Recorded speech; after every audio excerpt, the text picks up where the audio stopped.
খুব সুন্দর একটা জায়গা দিয়ে এখন আমি যাচ্ছি। আমাদের লাইফে আমরা বেশিরভাগ মানুষ মানুষজনের ভিতরে থাকতে পছন্দ করি, চেষ্টা করি লোকজন আমাদেরকে একটু হুজুর হুজুর করবে। এই যে মানুষের ভালোবাসা বলি আর মানুষের চামচামি বলি, এগুলোর মধ্যে এক ধরনের লোভ বা ভালোবাসা যেটাই বলি না কেন, এগুলো আমাদেরকে অমানুষ করে ফেলতেছে। আমার মনে হয় প্রত্যেকটা মানুষেরই না জীবনের কিছুটা সময় গভীর অরণ্যে থাকা উচিত। ঠিক এইরকম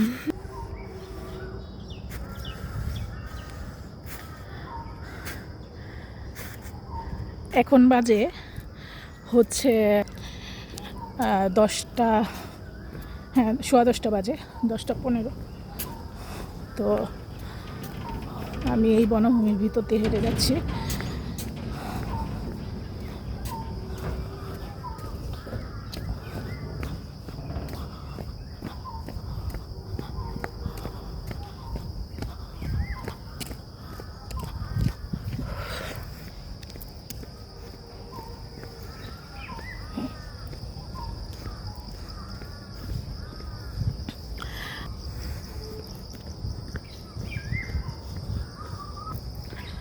প্রকৃতি মানুষকে অনুভব করতে শেখায়। মানুষের ভিতরে যে একটা মনুষ্যত্ববোধ, লাইফ স্ট্রাগল, মানিয়ে নেওয়ার ক্ষমতা,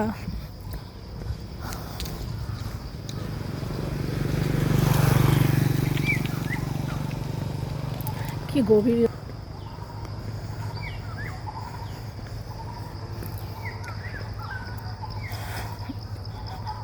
আমার প্রকৃতির সাউন্ড শুনতে অনেক ভালো লাগে।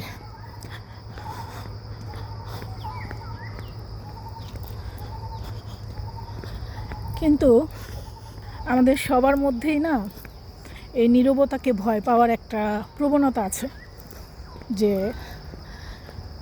কিভাবে নীরব এলাকায় থাকবো, কিভাবে বনভূমিতে থাকবো।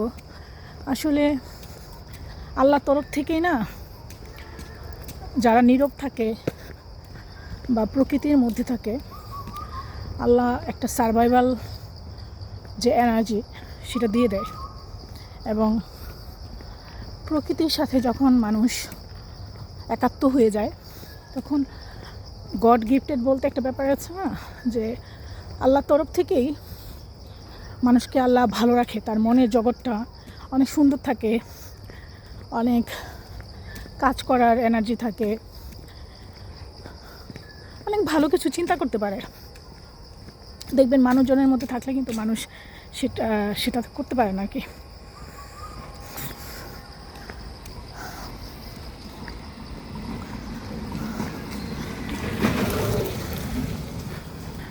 তো অনেকটা রাস্তা আমি চলে এসেছি, আর অল্প একটু এই রাস্তা দিয়ে আমি এখন হসপিটালে যাব।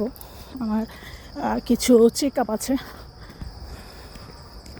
এই তো খুব অল্প কিছু মানুষ আসা যাওয়া করে এই রাস্তায়, যেহেতু কেপি এরিয়া, কি ঘন বনভূমি।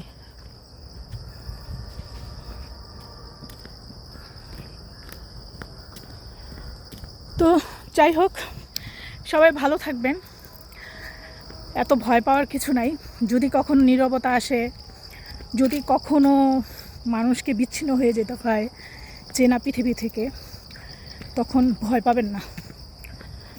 তখন দেখবেন ভিতর থেকে একটা এনার্জি আল্লাহ দিয়ে দেয়, আর সেই এনার্জিটাই একটা মানুষের গ্রোথের জন্য, এগিয়ে যাওয়ার জন্য, প্রসপারিটির জন্য খুবই ইম্পর্ট্যান্ট। তো সবাই ভালো থাকবেন, প্রকৃতিকে ভালোবাসবেন, আল্লাহকে ভালোবাসবেন।